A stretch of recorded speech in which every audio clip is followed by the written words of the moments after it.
राष्ट्रीय संयोजक इस कार्यक्रम की अध्यक्षता कर रहे हैं आदरणीय गौरी डॉक्टर जी। इस कार्यक्रम के मुख्य अतिथि उत्तर प्रदेश के बेसिक शिक्षकों के संरक्षक शिक्षक विधायक माननीय देवेंद्र प्रताप सिंह जी, अखिल भारतीय प्राथमिक शिक्षक के संघ के राष्ट्रीय महासचिव आदरणीय कमलाकांत त्रिपाठी जी, हमारे प्रदेशीय महामंत्री आदरणीय नरेश कौशिक जी,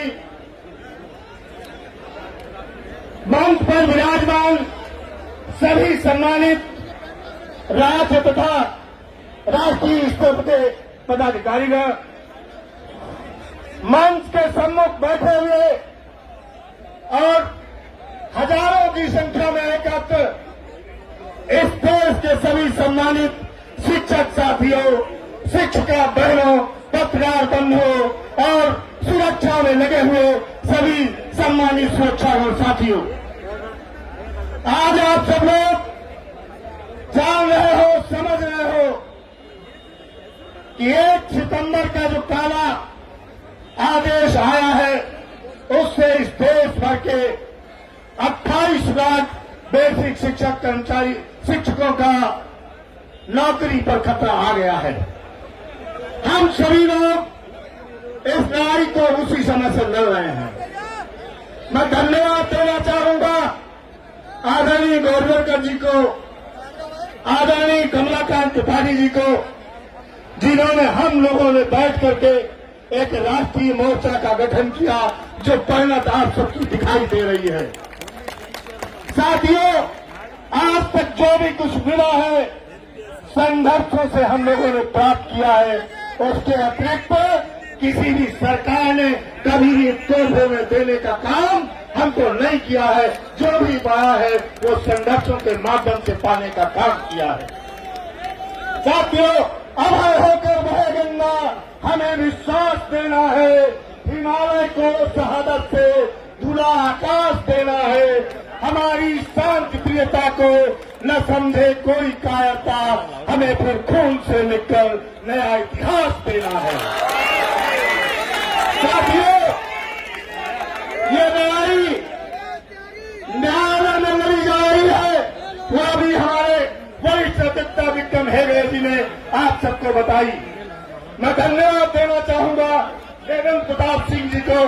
सबसे अधिक और सबसे पहले उनको पीड़ा हुई और वो अगले ही दिन प्रदेश के मुख्यमंत्री माननीय योगी आदित्यनाथ जी से मिले। मैं धन्यवाद देना चाहूंगा उनको, उनके साथ ही उत्तर प्रदेश के मुख्यमंत्री जी को कि उन्होंने उनकी बात को सम्मान दिया और 16 सितंबर को ही पुनर्विचार याचिका माननीय सर्वोच्च न्यायालय में दाखिल की। इसका सर्व संपूर्ण से आदरणीय देवेंद्र प्रताप सिंह जी को जाता है। साथियों, इस लड़ाई को हम आप लोगों ने आज सड़क से शुरुआत की है, जनपदों में कर रहे थे, वहां करके देख लिया है, आज जंतर मंतर पर एकत्र हुए हैं। मैं यहां पर उपस्थित प्रशासन को बताना चाहता हूं कि ये एक सांकेतिक धरना है, ये सरकार से अनुरोध करने का धरना है, माननीय शिक्षा मंत्री जी से अनुरोध करने के लिए हम सब आए हैं, माननीय प्रधानमंत्री जी से अनुरोध करने के लिए आए हैं कि जो देश के 28 लाख शिक्षक कर्मचारियों की नौकरी जा रही है, उनके परिवार बेघर हो रहे हैं, उनको उस दर्द को समझने का काम कीजिए, उनको टीटी से मुक्त दिलाइए, तभी इस देश की शिक्षा व्यवस्था जिसे आप प्राथमिक शिक्षा को रीढ़ समझते हैं, तभी ये रीढ़ आगे सच्चे से पाएगी। अगर ये व्यवस्था लागू की आपने तो प्राथमिक शिक्षा, मैं विश्वास दिलाता हूं, आज चूंकि अध्यापक पीढ़ी हो चुका है, ये प्राथमिक शिक्षा चौपट होने जा रही है, जिसको कोई संभालने वाला पैदा नहीं हो पाएगा। साथियों, आप लोग संघर्ष के लिए तैयार रहें। आज हम इस धरने को कर रहे हैं, अगला फरवरी में हमारा कार्य समिति निर्णय लेगी। हमारे जो उत्तर प्रदेश के घटक संगठन है, सारे घटक संगठन और राष्ट्रीय स्तर के संगठन आगे जो निर्णय लेंगे, फरवरी में एक बहुत बड़ा आंदोलन हम लोग रामलीला मैदान में करेंगे अगर सरकार नहीं भाई बात को मानती है। और उस रामलीला मैदान के माध्यम से हम सरकार को ये बताना चाहेंगे कि शिक्षकों की लड़ाई, शिक्षकों से लड़ना उचित नहीं है सरकारों के लिए। आज सत्ता घरों में है, आज सत्ता को नशा हो गया है। मैं उनसे कहना चाहता हूं कि सत्ता का नशा सब सुनने की आदत छोड़ देता है। हया और शर्म आंखों की सियासत बेच देती है।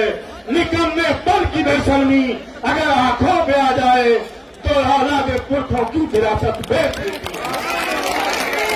इस विरासत को बचा लीजिए, इस विरासत को मत रहने दीजिए। मैं आप सबसे अनुरोध करना चाहता हूं कि आप लोग आगे वाले संघर्ष के लिए तैयार होइए। समय में घात खाता है उसी का मान होता है, छिपा उस वेदना में अमर बलिदान होता है। सृजन में खाता जो चोटें छेनी और हथौड़ी की, वही पाषाण मंदिर में वही भगवान होता है।